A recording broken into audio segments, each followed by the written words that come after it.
नमस्कार। आज हम अपने ब्लॉग में नर्मदा नदी के बारे में कुछ जानकारियाँ लेकर आई हूँ। क्या आपको पता है नर्मदा नदी का उद्गम स्थान क्या है? आपको पता है नर्मदा नदी उल्टी क्यों बहती है? इन जानकारियों के साथ ही मैं आज आप सबों के सामने आई हूँ। नर्मदा नदी का उद्गम स्थान अमरकंटक माना जाता है। मध्य प्रदेश राज्य के अनूपपुर जिले में विंध्याचल पर्वत श्रृंखला के मैकल पर्वत पर अमरकंटक में नर्मदा कुंड से नर्मदा नदी निकलती है। ऐसा भी कहा जाता है कि दुनिया के रचयिता ब्रह्मा जी के आँख से दो आंसू की बूंद गिरी थी और इन्हीं दो आंसुओं से नर्मदा नदी और ब्रह्मपुत्र नदी का प्रादुर्भाव हुआ था।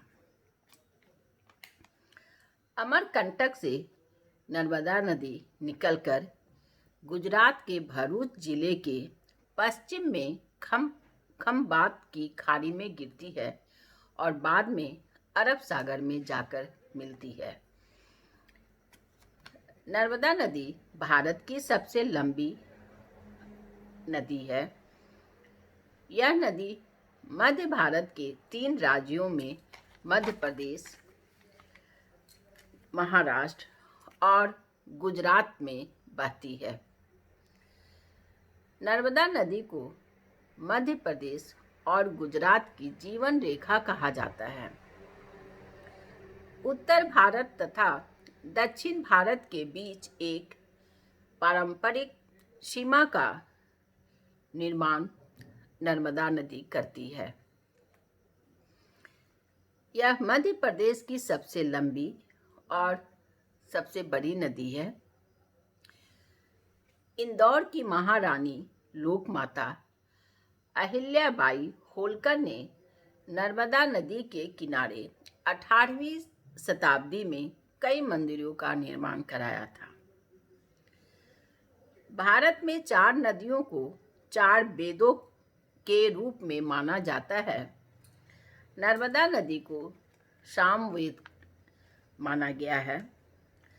प्रतिवर्ष मध्य प्रदेश में नर्मदा नदी महोत्सव बहुत धूमधाम से मनाया जाता है। उसमें बहुत लंबी लंबी साड़ियाँ, दुपट्टाएँ नर्मदा नदी को चढ़ाते हैं। ऐसा कहा जाता है कि माता नर्मदा शिव भगवान की पुत्री है। नर्मदा नदी के किनारे मिलने वाले पत्थर शिवलिंग के आकार के होते हैं। मैंने देखा नहीं है, मैंने सुना है और कहा जाता है।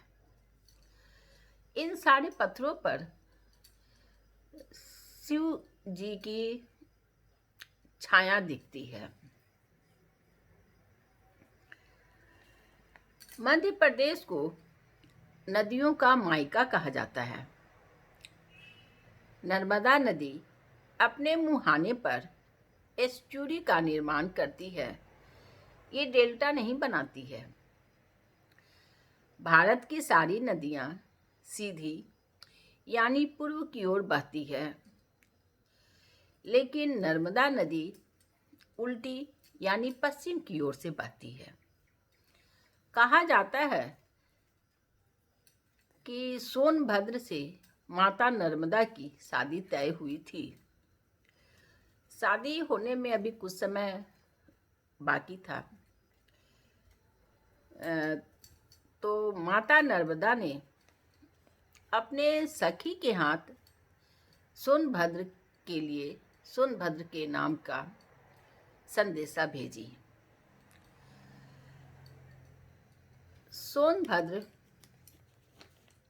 उस सखी को ही नर्मदा समझ बैठा और सखी भी अपने रास्ते से विचलित हो गई और वह सोनभद्र के साथ समय बिताने लगी। नर्मदा माता ने अपनी सखी का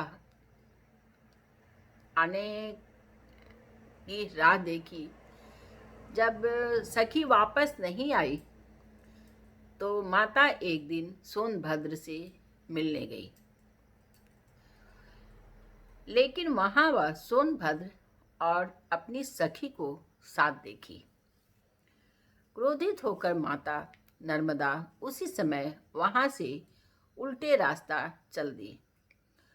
सोनभद्र ने माता नर्मदा को काफी रोकने का प्रयास किया और